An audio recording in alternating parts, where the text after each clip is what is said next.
নবম শ্রেণী পর্যন্ত ভর্তি কার্যক্রম লটারির মাধ্যমে হতে পারে। করোনায় ভর্তি পরীক্ষার বিকল্প ভাবা হচ্ছে।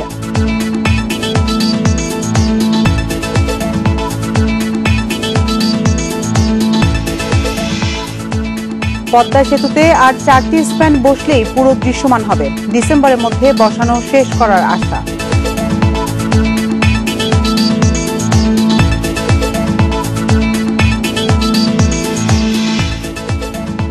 পদ্মা সেতুর নদী শাসনে কাঁঠালবাড়ি ফেরিঘাট বাংলাবাজার এলাকায় স্থানান্তর, 3 ফেরি পরীক্ষামূলক চালু।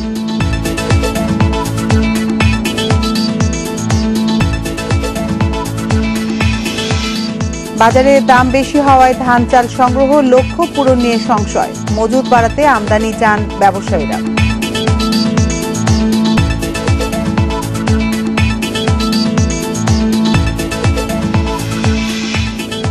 এবং ড্র নয়, জিতেই শিরোপা উৎসব করতে চায় বাংলাদেশ।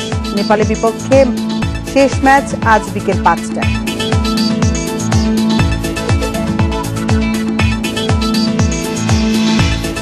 স্বাগত ইন্ডিপেন্ডেন্ট সংবাদে। আপনাদের সাথে আছে নাজিফ আঞ্জুমান। শিরোনাম শুনছিলেন এতক্ষণ, চলে যাচ্ছি পুরো খবরে। এবার প্রথম থেকে নবম শ্রেণী পর্যন্ত ভর্তি কার্যক্রম লটারির মাধ্যমে হতে পারে, এমন প্রস্তাব নিয়ে কাজ করছে শিক্ষা মন্ত্রণালয়। করোনার কারণে ভর্তি পরীক্ষার বিকল্প হিসেবে এটিকে ভাবা হচ্ছে, তবে এখনো চূড়ান্ত সিদ্ধান্ত না হওয়ায় উদ্বিগ্ন অভিভাবকরা। করোনার কারণে গত 18 মার্চ থেকে শিক্ষা প্রতিষ্ঠান বন্ধ।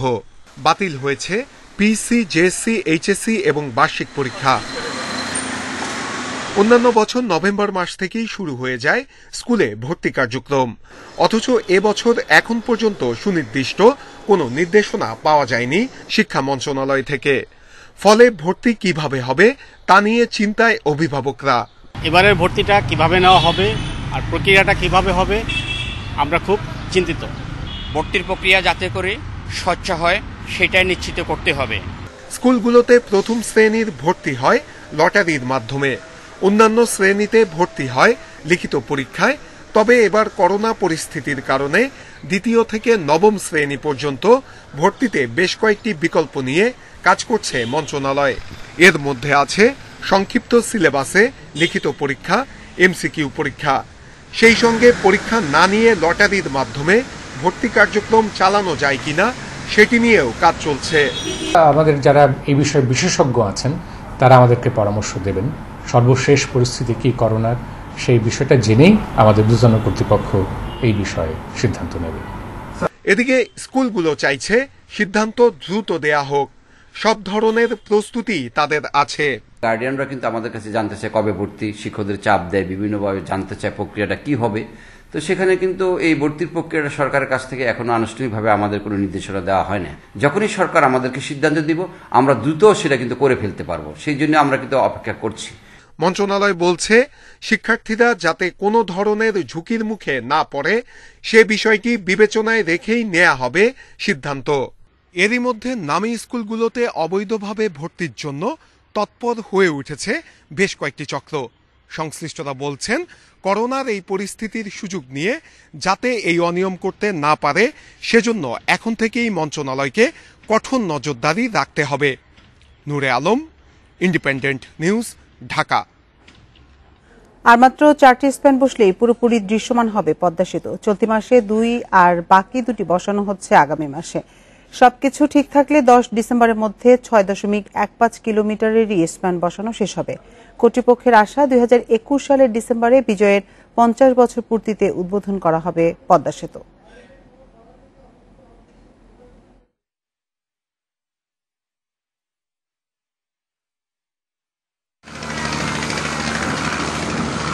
খরস্রোতা পদ্মা, ভরা বর্ষায় পানির তোড়ে এর তুলনা চলে শুধু দক্ষিণ আমেরিকার আমাজনের সঙ্গে। এখানে সেতু নির্মাণ তাই সবসময়ই চ্যালেঞ্জিং, তবে সেটি সম্ভব হতে চলেছে বিজ্ঞান আর মানুষের ঐকান্তিক প্রচেষ্টায়। মাটির গঠন ভিন্নতা, পাইলিং জটিলতা, বন্যা, করোনা সহ নানা জটিলতায় বারবার গতি হারিয়েছে কাজ। তবে সব বাধা পেরিয়ে পুরোপুরি দৃশ্যমান হচ্ছে পদ্মা সেতু। 10 ডিসেম্বরের মধ্যে শেষ হচ্ছে স্প্যান বসানো। ওই কটা উঠালো মানেই কিন্তু ব্রিজ শেষ না। উই হোপ ডিসেম্বরের মধ্যে আমরা স্প্যান উঠে ফেলবো। 6125 মিটারের মতো ব্রিজটা লম্বা, এটার উপরে 2 মিটার করে করে রোডের স্ল্যাবটা, এগুলা উঠাইয়া প্রিস্টেস করার পরে সমস্ত হলে তখন ব্রিজের উপরটা রেডি। সেই সাইমেলটেনিয়াসলি ব্রিজের তল সাইড দিয়ে যেখান দিয়ে রেলওয়ে যাচ্ছে সেখানেও স্ট্রিজার বসাতে হবে। এখানেও আবার একটা জিনিস হচ্ছে যে রেলওয়েটা কাজ স্ট্রিজার না বসালে রোডে বসা যাবে। বুধবার পর্যন্ত সেতুর 2917টি রোডওয়ে স্ল্যাবের মধ্যে বসেছে 1211টি, আর 2965টির মধ্যে 1726টি রেল স্ল্যাব স্থাপন করা হয়েছে। কাজের অগ্রগতি 40%। এবারে শুকনো মৌসুমের কাজের উপর নির্ভর করছে 2021 সালের ডিসেম্বরে সেতু চালু করা যাবে কিনা। পদ্মা সেতু হলো সবচেয়ে আনপ্রেডিক্টেবল রিভার। তো এই সেক্ষেত্রে আসলে ড্রাই সিজনে অর্থাৎ 5-6 মাস কাজ করা যায় নদীর ভিতরে বা নদীর আশপাশে। এখন আমাদের কিন্তু ডে অ্যান্ড নাইট কাজ চলছে। এই শুকনো মৌসুমটা কাজ করলে বোঝা যাবে আমরা কি 2021 সালের মধ্যে পারবো কিনা। 21শে ডিসেম্বর আমাদের স্বাধীনতার বিজয়ের 50 বছর পূর্তি উপলক্ষে আমরা এই ব্রিজ শুভ উদ্বোধন করতে চাই। ডিসেম্বরে সব স্প্যান বসানো হলেও বাকি থাকবে সড়কের সঙ্গে সেতুর সংযোগ ঘটাতে অ্যাপ্রোচ রোড নির্মাণ। তাই কাজের গতি বাড়াতে নির্দেশনা দেওয়া হয়েছে ঠিকাদারকে। Ijazur Rahman, independent news, Dhaka. মাদারীপুরে শিবচরে পদ্মা সেতু নদী শাসন কাজের জন্য কাঁঠালবাড়ি ফেরিঘাট বাংলাবাজার এলাকায় স্থানান্তর করা হয়েছে। সোমবার সকালে সেখান থেকে পরীক্ষামূলক 3টি টানা ফেরি চালু করেছে ঘাট কর্তৃপক্ষ। কর্মকর্তারা জানান, পুরাতন ঘাট থেকে 2টি ঘাট সরিয়ে বাংলাবাজারে নেওয়া হয়েছে। 2-1 দিনের মধ্যে সবগুলো ঘাটই সেখানে স্থানান্তর করা হবে। এরপর ফেরি, লঞ্চ, স্পিডবোট সহ সব নৌযান সেই ঘাট দিয়েই চলবে। এই নৌরুটে 19টি ফেরি, 87টি লঞ্চ ও 200-র বেশি স্পিডবোট নিয়মিত চলাচল করে।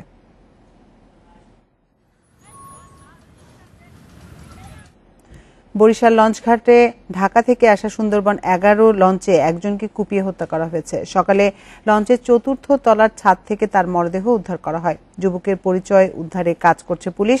এ বিষয়ে আরো খবর জানাতে এখন বরিশাল থেকে আমাদের সাথে যুক্ত হয়েছেন সহকর্মী মুরাদ আহমেদ। মুরাদ, কখন এবং কেন এই হত্যাকাণ্ড হয়েছে, পুলিশ এ বিষয়ে কি বলছে, আর যাকে হত্যা করা হয়েছে তার পরিচয় জানতে পেরেছে কিনা?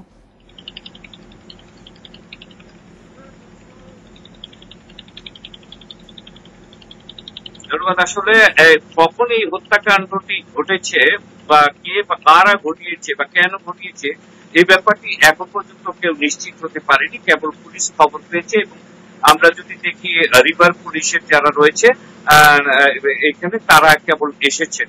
তো আজকে আমরা এখন দাঁড়িয়েছি সুন্দরবন 11 লঞ্চের ছাদের উপর। এই ছাদটি হচ্ছে এই লঞ্চটির 4 তলায় রয়েছে এই ছাদ, এবং এখানটায় এখানকার যিনি সুপারভাইজার রয়েছেন তিনি যেটা বলেছেন যে আসলে গতকালকে রাতে কোনো লোক তেমন ছিল না, আর শীত আসার আগে আগে লঞ্চের যে শীতল অবস্থা বিরাজ করে থাকে সেক্ষেত্রে ছাদে কোনো লোক থাকে না। তো এই যুবকটি একজন 25 অথবা 30 বছরের মধ্যে বয়সী একটি যুবক। ওনারা যেটি বলেছেন, ওনাদের লস্কর আবুল কালাম আজকে লঞ্চটি ঘাটে ফেরার পর ধোয়া মোছার কাজ যখন শুরু হয় তারা শুরু করে থাকে লঞ্চের ছাদ থেকে। তো লঞ্চের যে লস্কর রয়েছে সে এখানে ধোয়া মোছার কাজ করতে অর্থাৎ পানি মারতে গিয়ে এসে দেখে যে একটি ছেলে পড়ে আছে এবং তার নাড়ি ভুড়ি বা পেটের ভেতরের অংশগুলো যা থাকে সেগুলো বের হয়ে আছে। তো এই অবস্থায় সে লঞ্চের কর্তৃপক্ষ যারা নিচে টিকিট চেকিং এর কাজে থাকেন তাদেরকে এটা জানায় এবং তারা উপরে এসে পুলিশকে খবর দিতে এই পর্যন্ত সময় গড়িয়েছে। পুলিশের কাছ থেকে, নৌ পুলিশের কাছ থেকে যতটুকু আঁচ করা গেছে সেটি হচ্ছে রক্তের স্রোত দেখে এবং রক্তের অবস্থাটি দেখে আর তার শারীরিক অবস্থা থেকে যতটুকু জানা যাচ্ছে সেটি হচ্ছে যে এটা হতে পারে লঞ্চটি ঘাটে ফেরার পর তাকে ছুরিকাঘাত করা হয়েছে এবং হত্যার উদ্দেশ্যেই ছুরিকাঘাত করা হয়েছে এবং সাথে সাথে তার এখানে মৃত্যু ঘটেছে। ওনারা যেটি বলছেন যে ঘটনাটি খুব বেশি আগের না বা গত রাতে বা মধ্যরাতেও না, এটা তাদের আজ হচ্ছে যে লঞ্চটি বরিশাল ঘাটে আসার কথা সময় ধরা হচ্ছে 3টা থেকে 3:30টার পর এই হত্যাকাণ্ডটি ঘটেছে এবং সঙ্গত কারণেই খুব বেশি লোক না থাকায় এই ডাক চিৎকার থেকে। আপনাকে অসংখ্য ধন্যবাদ। আপনি তথ্য সংগ্রহ করতে থাকুন, পরবর্তীতে আমরা আবার আপনার সাথে যুক্ত হব। এদিকে প্রধানমন্ত্রী শেখ হাসিনা বলেছেন, নিজেরা গাড়ি পুড়িয়ে সরকারের উপর দায় চাপাচ্ছে বিএনপি। করোনার দুঃসময়কে কাজে লাগিয়ে তারা ফায়দা লুটতে চায় বলে মন্তব্য করেন তিনি। সোমবার রাতে সংসদ অধিবেশনে প্রধানমন্ত্রী এসব কথা বলেন। অগ্নি, সন্ত্রাস, হত্যা, কু, ষড়যন্ত্রের রাজনীতি ছেড়ে বিএনপিকে সুপথে আসার আহ্বান জানান সংসদ নেতা। অধিবেশনে বিএনপি সংসদ সদস্য হারুনুর রশিদ সংসদে পয়েন্ট অফ অর্ডারে বক্তব্য দিতে গিয়ে অভিযোগ করেন, বাসে আগুন দেওয়ার মামলায় ফাঁসিয়ে বিএনপি নেতাদের উপর জুলুম করা হচ্ছে। এর জবাব দেন প্রধানমন্ত্রী শেখ হাসিনা। প্রযুক্তি অনেক এগিয়ে গেছে উল্লেখ করে মোবাইল ফোন থেকে বিএনপির ভাইস চেয়ারম্যান নিতাই রায় চৌধুরী ও দলটির কেন্দ্রীয় নেতা ফরিদা ইয়াসমিনের ফাঁস হওয়া ফোনালাপ সংসদে শোনান প্রধানমন্ত্রী। বিএনপির ওপর মানুষের আস্থা নেই মন্তব্য করে প্রধানমন্ত্রী বলেন, বিএনপিকে 2008-এর নির্বাচনেই প্রত্যাখ্যান করেছে জনগণ। এবং তারা নিজেরা আগুন দিয়ে আবার দোষ দিচ্ছে যে এটা নাকি সরকারি এজেন্ট। মাননীয় স্পিকার, আমরা ক্ষমতায় আছি, আমরা আগুন দিয়ে আমাদের সরকারকে আমরা বদনামের ভাগিদার করব কেন? তাদের একটা মিছিল চলে যাওয়ার সাথে সাথে কয়টা লোক যে দেশলাই দিয়ে বাসের মধ্যে আগুন দিয়ে দিল, সে ছবি আমার কাছে আছে। নিজেরা আগুন টাগুন দিয়ে এসে পার্লামেন্টে এসে সরকারের উপরে দোষারোপ চাপানো আর উদরপিণ্ডি বুদর ঘাড়ে চাপানো, এটা তাদের অভ্যাস। এ সময় বিএনপিকে প্রতিহিংসা রাজনীতি ছাড়ার আহ্বান জানান সংসদ নেতা। জনগণের সেই আস্থা বিশ্বাস তাদের উপর নাই। জনগণ তাদেরকে প্রত্যাখ্যান করেছে। 2008-এর নির্বাচনেই জনগণ তাদেরকে প্রত্যাখ্যান করে দিয়েছে, আর তারপর থেকে তাদের অপকর্মের কারণে আরো মানুষের থেকে দূরে সরে গেছে। এটা হলো বাস্তবতা। এদিকে টেবিলে উত্থাপিত প্রশ্নোত্তরে স্বাস্থ্যমন্ত্রী জানান, সরকারি চিকিৎসকের 11,364টি পদ শূন্য আছে। এর মধ্যে সবচেয়ে বেশি খালি ঢাকা জেলায় 3,185টি। এছাড়া নারী ও শিশু নির্যাতন দমন আইন সংশোধনের সময় ধর্ষিতা শব্দটির বদলে ধর্ষণের শিকার শব্দ বন্ধ ব্যবহারের সুপারিশ করেছে সংসদীয় কমিটি। সামুদ্রিক মৎস্য আইন এবং মাছে ক্ষতিকর রাসায়নিক ব্যবহার করে বিক্রি করলে 7 বছরের জেল ও 5 লাখ টাকা জরিমানার বিধান রেখে দুটি আইন সংসদে পাশ হয়েছে। বঙ্গবন্ধু কতটা দূর অনিমেষ কর, ইন্ডিপেন্ডেন্ট নিউজ, ঢাকা। ঢাকা মহানগর দায়রা জজ আদালতের এজলাসে লাগা আগুন প্রায় 2 ঘন্টার নিয়ন্ত্রণে এনেছে ফায়ার সার্ভিস। এই আগুনে বেশ কিছু পুরাতন মামলার নথি ক্ষতিগ্রস্ত হয়েছে বলে ধারণা করা হচ্ছে। ফায়ার সার্ভিসের প্রাথমিক ধারণা, এসির বৈদ্যুতিক লাইন থেকে আগুন লাগতে পারে। সোমবার বিকেল 4:45টার দিকে ভবনের 2 তলায় মহানগর দায়রা জজ ইমরুল কায়েসের আদালতে চলছিল বিচার কাজ। হঠাৎ আদালত কক্ষে ধোঁয়া দেখা যায়। এজলাস ছেড়ে যান বিচারক। পরে আদালতের কর্মীরা বিচারকের পেছনের স্টোর রুমে পুরাতন মামলার নথিপত্রের মাঝে দেখতে পান আগুন। দ্রুত সেখান থেকে এবং এজলাস কক্ষ থেকে মামলার নথিপত্র সরিয়ে নেওয়া হয়। তারপরও বেশ কিছু কাগজপত্র ক্ষতিগ্রস্ত হয়েছে বলে ধারণা করা হচ্ছে। তবে কোনো গুরুত্বপূর্ণ মামলার নথি পুড়েছে কিনা তা এখনো নিশ্চিত নয়। 4:30 থেকে 4:40-এর দিকে হবে, এরকম সময় বিচারক মহোদয় ছিলেন, এখানে অন্য আইনজীবীরা ছিল। তখন আস্তে আস্তে ধোঁয়া দেখছিল এবং ধোঁয়া দেখার পরে তারপরে আস্তে আস্তে ধোঁয়া যখন বাড়ছে তখন উনি বিচারক মহোদয় আদালত মুলতবি রেখে উনি নেমে গিয়েছেন। এদিকে আগুন লাগার কিছুক্ষণের মধ্যে পৌঁছে যায় ফায়ার সার্ভিসের 2টি ইউনিট। ধোঁয়া দেখার পরে তারপরে আস্তে আস্তে ধোঁয়া যখন বাড়ছে তখন উনি বিচারক মহোদয় আদালত মুলতবি রেখে উনি নেমে গিয়েছেন। এদিকে আগুন লাগার কিছুক্ষণের মধ্যে পৌঁছে যায় ফায়ার সার্ভিসের 2টি ইউনিট। 2 ঘন্টায় নিয়ন্ত্রণে আসে আগুন। প্রাথমিকভাবে ধারণা করা হচ্ছে স্টোর রুমের এসির বৈদ্যুতিক লাইন থেকে আগুন লাগতে পারে। প্রথমত আমাদের এসি থেকে আমার সন্দেহ হয়, এসির লাইন থেকে। আমরা প্রথমে প্রচন্ড ধোঁয়া, আমরা খুঁজে পাচ্ছি না আগুনটা কোথায়। যেহেতু এটা আমাদের লম্বা একটা জায়গা স্পেস, কিছু ড্রাই অবস্থা কিছু কাগজ সরানোর পরে আমরা আগুনের উৎস খুঁজে পেয়েছি। আগুনে ক্ষতিগ্রস্ত মহানগর দায়রা জজ ইমরুল কায়েসের এই আদালত থেকে সম্প্রতি কয়েকটি গুরুত্বপূর্ণ মামলার রায় দেওয়া হয়েছে এবং বেশ কয়েকটি আলোচিত মামলা চলমান। Jahidul Bashar, independent news, Dhaka. দেশে আবারও বাড়ছে করোনা সংক্রমণ। 24 ঘন্টায় শনাক্ত ছাড়িয়েছে 2000, যা গত প্রায় 2.5 মাসের মধ্যে সর্বোচ্চ। মৃত্যু হয়েছে আরও 21 জনের। সংক্রমণ রোধে মাস্ক ব্যবহার নিশ্চিত করার তাগিদ বিশেষজ্ঞদের। বিশ্বের বিভিন্ন দেশে নতুন করে বাড়ছে করোনা সংক্রমণ, বাড়ছে মৃত্যুও। ভাইরাসের বিস্তার ঠেকাতে লকডাউন করা হচ্ছে অনেক এলাকা। শীতে করোনার দ্বিতীয় ঢেউয়ের শঙ্কার কথা জানিয়ে আসছেন বিশেষজ্ঞরা। এই পরিস্থিতিতেই দেশে আবারও বাড়ছে করোনা সংক্রমণ। সোমবার দুপুর পর্যন্ত আগের ২৪ ঘণ্টায় ১১৬টি ল্যাবে ১৫,৭৬৮ নমুনা পরীক্ষায় ২,১৩৯ নতুন রোগী শনাক্ত হয়। শনাক্তের হার ১৩.৫৭%, যা গত ৯ সপ্তাহের মধ্যে সর্বোচ্চ। এর আগে গত ৭ই সেপ্টেম্বর দেশে ২,২০২ জনের করোনা শনাক্ত হয়েছিল। যতই ঠান্ডা একটু করে বাড়ছে, গরম কমে যাচ্ছে, ততই কিন্তু সংক্রমণটাও বাড়ছে।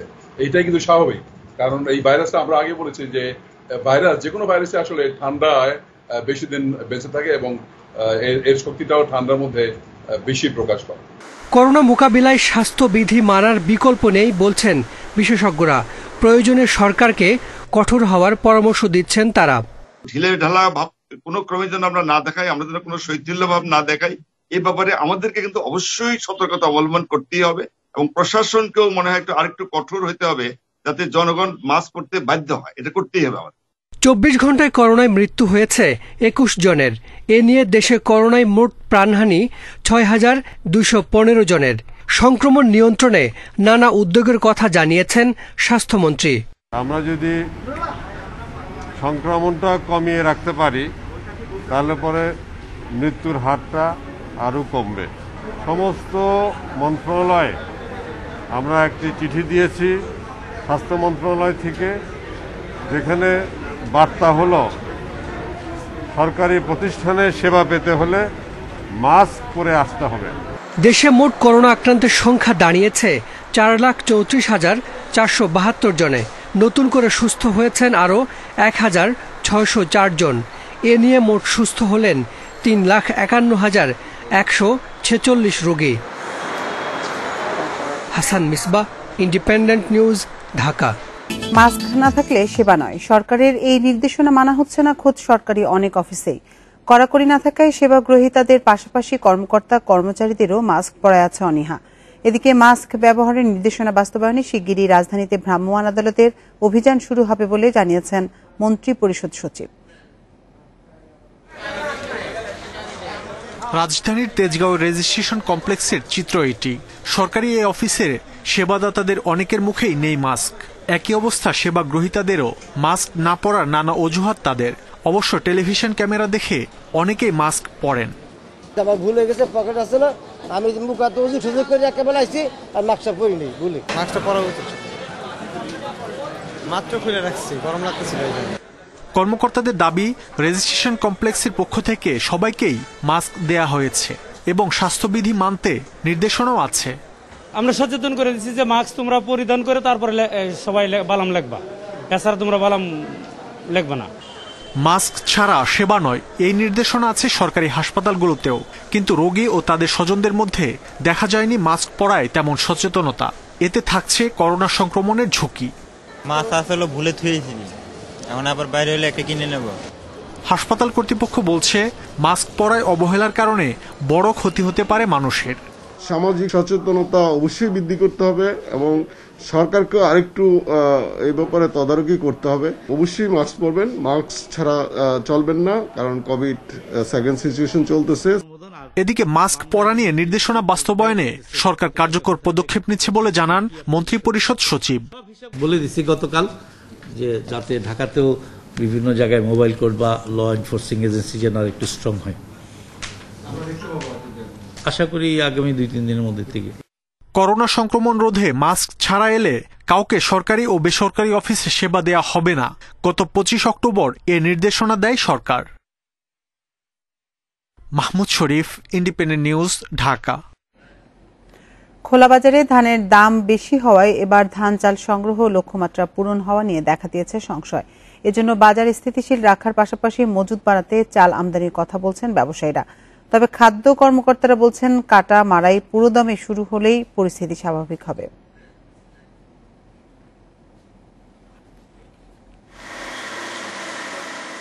$1,040 টাকা মন দরে ধান, 1,480 টাকা মন দরে সিদ্ধ চাল ও 1,440 টাকা মন দরে আতপ চাল কেনা শুরু করেছে খাদ্য অধিদপ্তর। কিন্তু বাজারে সব ধরনের ধান চালের দাম এখন মন প্রতি গড়ে 200 টাকা বেশি। এ কারণে খোলা বাজারেই ধান বিক্রি করছেন চাষিরা। এবার ধানের ফলন কম কিন্তু দামে বেশি পাইছি। গতবার বেচছি 740 টাকা, এবার পাইছি 1100 টাকা, 1050 টাকা এরকম। এর জন্য আমাকে একটু পোষাচ্ছে।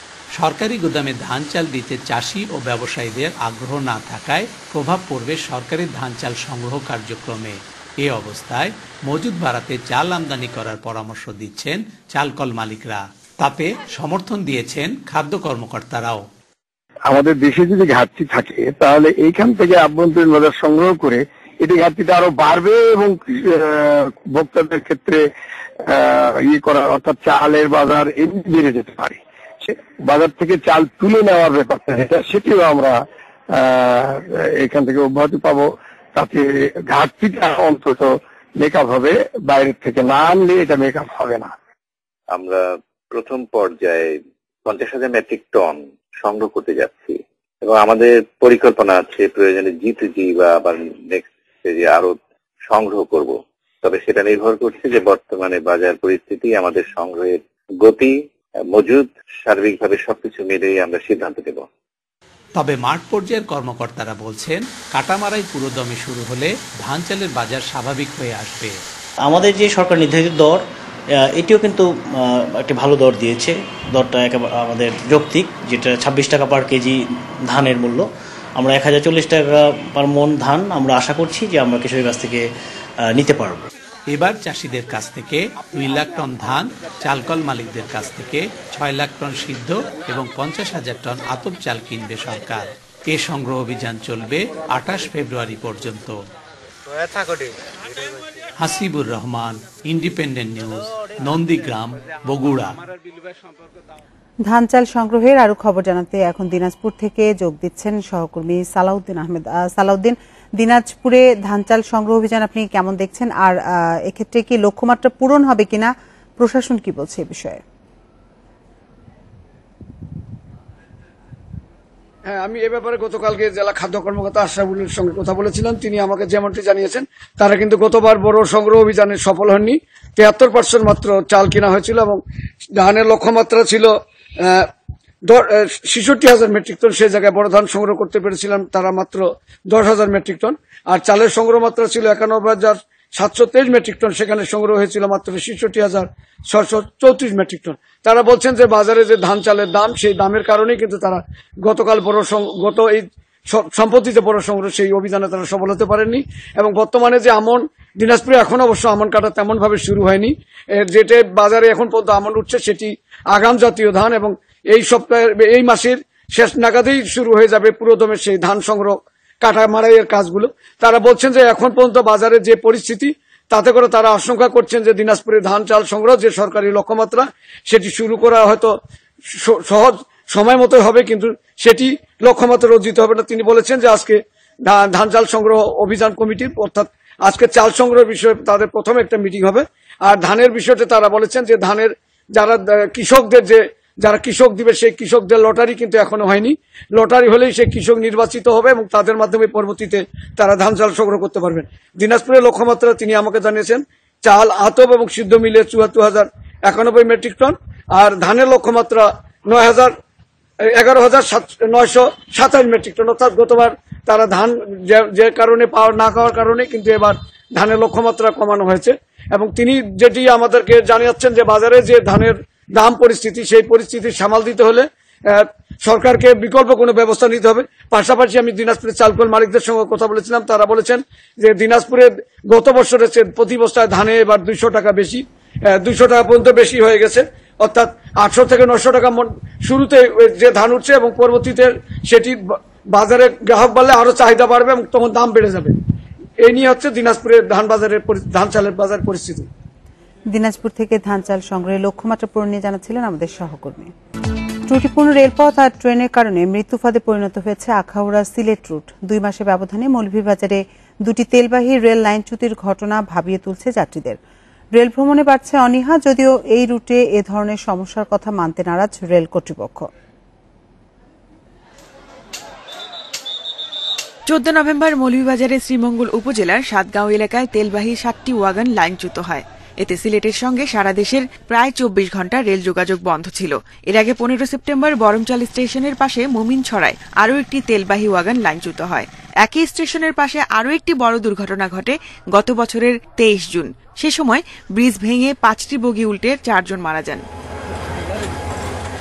বারবার ট্রেন দুর্ঘটনা ভাবিয়ে তুলছে যাত্রীদের। ত্রুটিপূর্ণ লাইন দিয়েই জীবনের ঝুঁকি নিয়ে বছরের পর বছর পার করছেন তারা। যেটার উপর বড় রেলই চলতেছে সেই ক্লিপই নাই, তাইলে মানে রেল কিভাবে চলবে? একটা সময় ট্রেনে ভ্রমণ করতে স্বাচ্ছন্দ্য বোধ করতাম, কিন্তু আজকের এই দিনে এসে আমরা ট্রেনে ভ্রমণ করার জন্য আমরা নিজেরাই ভয় পাই। এই রেল লাইনটা খুব ঝুঁকিপূর্ণ ইয়ে আছে, নাট নাই, তারপরে ব্রিজ দুইটা আছে, ব্রিজ দুইটাও তোমার একবারে ঝুঁকিপূর্ণ এই অবস্থায় আছে। মৌলভীবাজারে ছোট বড় 1.5 শতাধিক রেল ব্রিজের অধিকাংশই 100 বছরের পুরনো। লাইনের বিভিন্ন জায়গায় নেই নাট বল্টু, স্লিপারেও ধরেছে পচন।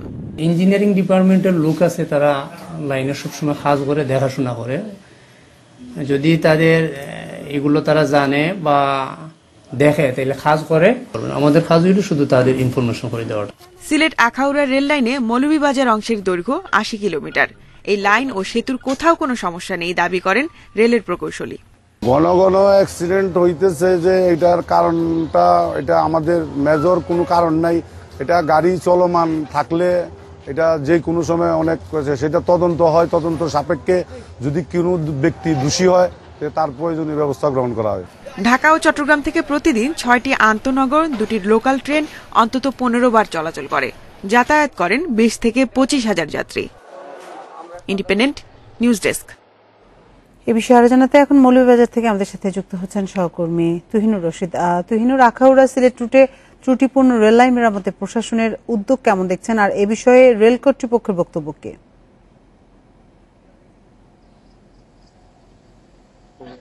এক কথায় যদি আমি আপনাকে জানিয়ে রাখি, মৌলভীবাজারের আখাউড়া এবং যে সিলেট লাইন রয়েছে সেটি আসলে একটি আতঙ্কের নাম বলা চলে।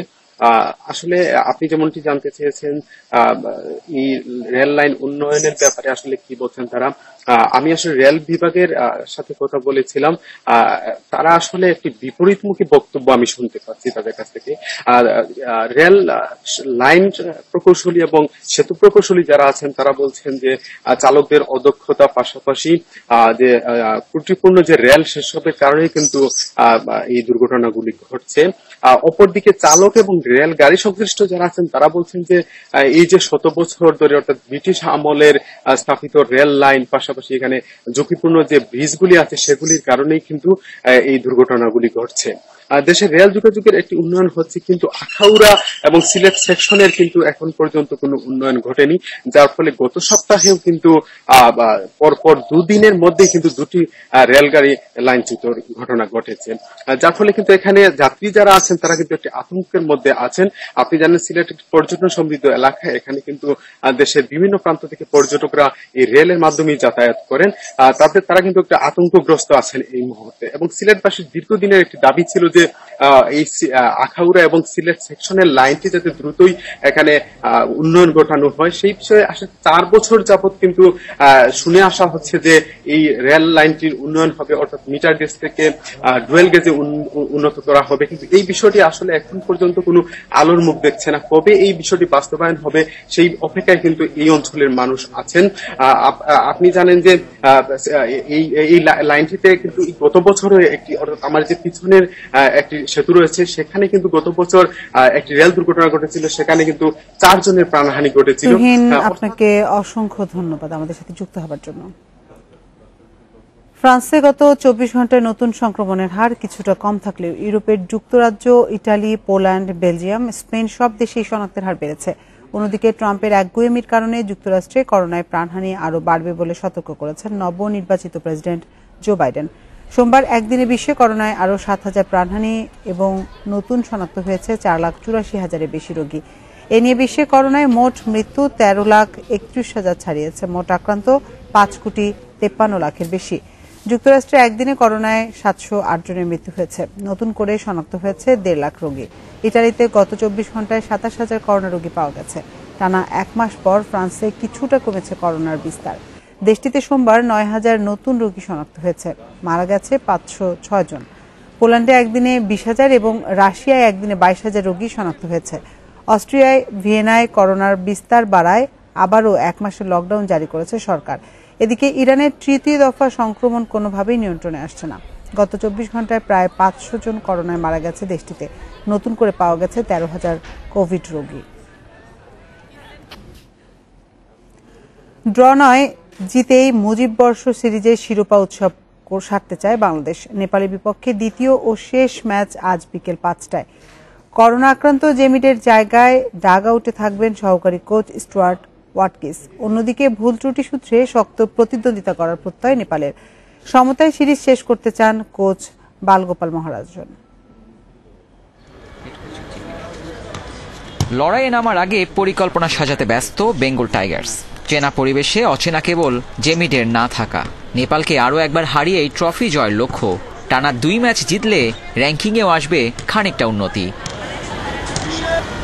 প্রথম ম্যাচে মিডফিল্ডার অ্যাটাকিংয়ের সামঞ্জস্যের অভাব চোখে পড়েছে। ম্যাচের আগের দিন সেটা দূর করার উপায় খুঁজেছেন ওয়াটকিস। আর অধিনায়ক জামালের লক্ষ্য পুরো ম্যাচেই আধিপত্য ধরে রেখে জয় তুলে নেওয়া। প্রস্তুতি ভালো হয়েছে, ছেলেরা সবাই আত্মবিশ্বাসী। গেল ম্যাচে ধারাবাহিকতা বজায় রাখতে হবে, জয়টাই আমাদের প্রধান লক্ষ্য। তবে খেয়াল রাখতে হবে কেউ যেন ইনজুরিতে না পড়ে। সামনে কাতারের বিপক্ষে গুরুত্বপূর্ণ ম্যাচ রয়েছে। ফার্স্ট হাফ শুধু ভালো খেললে হবে না, দুইটা হাফ ভালো খেলতে হবে। দেন we will see better football and we will maybe see a better score, but overall in the first game আমি স্যাটিসফাইড ছিল। র্যাঙ্কিংয়ে এগিয়ে থাকা নেপাল যে ছেড়ে কথা বলবে না, অনুশীলনে তাদের শরীরী ভাষায় স্পষ্ট। জয় দিয়ে সিরিজ হার এড়াতে চায় অতিথিরা। আমরা পিছিয়ে আছি, জয় ছাড়া ভিন্ন কোনো পথ নেই। আশা করছি এ ম্যাচে প্রতিদ্বন্দ্বিতা গড়ে তুলতে পারবো। ফিটনেস সমস্যা অনেকটাই কাটিয়ে উঠেছে ছেলেরা। বাংলাদেশের শুরুর একাদশে আসতে পারে একাধিক পরিবর্তন। রক্ষণ আর আক্রমণ ভাগে পরীক্ষা নিরীক্ষার আভাস টিম ম্যানেজমেন্টের। ম্যাচে নামার আগে শেষ অনুশীলনের গুরুত্বপূর্ণ মিটিং চলছে, যেখানে নেই জেমিডে। সাম্প্রতিক সময় লাল সবুজের সাফল্যের কারিগর এই কোচ মাঠে না থাকলে কি প্রভাব পড়বে ম্যাচে, সেটার উত্তর জানা আছে মঙ্গলবারের ম্যাচে। আবিদুর রহমান, ইন্ডিপেন্ডেন্ট নিউজ, বঙ্গবন্ধু জাতীয় স্টেডিয়াম, ঢাকা। সেলফি তুলতে আসা ভক্তের ফোন ছুঁড়ে ফেলার ঘটনা এবং তা নিয়ে সোশ্যাল মিডিয়ায় নানা প্রতিক্রিয়ার বিব্রত সাকিব আল হাসান। সেদিন কি কারণে এমনটা করেছিলেন তার ব্যাখ্যা দিয়েছেন। পাশাপাশি কলকাতার অনুষ্ঠানে যোগ দেয়া নিয়েও বিভ্রান্তি তৈরি করা হয়েছে জানিয়েছেন সাকিব। তারপরও কোনো ভুল হয়ে থাকলে তার জন্য ক্ষমা চেয়েছেন টাইগার তারকা। যুক্তরাষ্ট্র থেকে দেশে ফিরে 8 ঘন্টা বাদে সুপার শপ উদ্বোধন করে শিরোনামে আসেন সাকিব। পরপরই বিপ টেস্টের স্কোর নিয়ে বিভ্রান্তি আর হুট করে কলকাতা যাওয়া, যাত্রাপথে সেলফি শিকারী ভক্তের ফোন ছুঁড়ে ফেলার ঘটনায় সমালোচনার মুখে পড়েন। দেরিতে হলেও ওই ঘটনার ব্যাখ্যা দিয়েছেন টাইগার পোস্টার বয়। একজন উৎসুক জনতা একদম আমার শরীরের উপর দিয়ে এসে ছবিটি তুলতে যায় এবং আমি তাকে সরিয়ে দিতে গেলে তার হাতের সাথে আমার হাতটি লাগে এবং তার ফোনটি পড়ে যায় এবং হয়তো পরে ভেঙেও গিয়েছে। তো তার ফোন ভাঙার জন্য আমি আন্তরিকভাবে দুঃখিত। কলকাতার একটি পূজা মণ্ডপে উপস্থিতি নিয়ে আরেক দফা সমালোচনার শিকার সাকিব। তিনি বলছেন পুরো বিষয়টি নিয়ে বিভ্রান্তি তৈরি করা হয়েছে, যা রীতিমতো কষ্ট দিচ্ছে দেশসেরা অলরাউন্ডারকে। নিউজ কিংবা মিডিয়া, সোশ্যাল মিডিয়া সব জায়গায় এসেছে আমি পূজার উদ্বোধন করতে গিয়েছি, যেটি আমি আসলে কখনোই যাইও নি ও কিংবা করিও নি। এটির প্রমাণ আপনারা অবশ্যই পাবেন, যেটি হচ্ছে অনেক সাংবাদিক ভাই বোনেরাই ওখানে ছিলেন, যাদেরকে হয়তো ইনভাইট করা হয়েছে, কিংবা আপনারা যদি ওইখানকার ইনভিটেশন কার্ডটাও দেখেন, কার্ডে আসলে লেখা আছে যে কে আসলে ওটার উদ্বোধন করেছে এবং সেটি উদ্বোধন হয়েছে আমি যাবার আগেই। এবং যে জায়গাতে আমাদের প্রোগ্রামটি হয়েছে, আমাদের অনুষ্ঠানটি হয়েছে, সেটি অবশ্যই পূজা মণ্ডপ ছিল না এবং পাশে আরেকটি স্টেজ ছিল, সেখানে করা হয়েছিল। এদিকে রোববার রাতে ফেসবুক লাইভে এসে সাকিবকে হত্যার হুমকি দেন সিলেটের মহসিন তালুকদার। পরদিন ভোরে দুঃখ প্রকাশ করলেও সাকিবকে ক্ষমা চাওয়ার শর্তও দিয়েছেন মহসিন। এমন ঘটনায় সাইবার সিকিউরিটি অ্যাক্টে ব্যবস্থা নেওয়ার কথা জানিয়েছে জেলার পুলিশ প্রশাসন।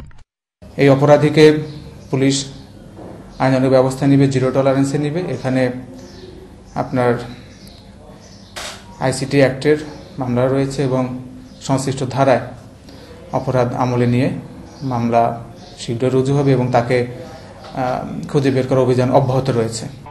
নিষেধাজ্ঞা শেষে ক্রিকেটে ফেরার আগে বড়সড় ঝড় সামলাতে হচ্ছে সাকিবকে। সাইদ সাদি, ইন্ডিপেন্ডেন্ট নিউজ। এই ছিল এখনকার সংবাদে। ইন্ডিপেন্ডেন্ট টেলিভিশনের সব খবর আরো বিস্তারিত জানতে চোখ রাখুন ফেসবুক, ইউটিউব এবং টুইটারে।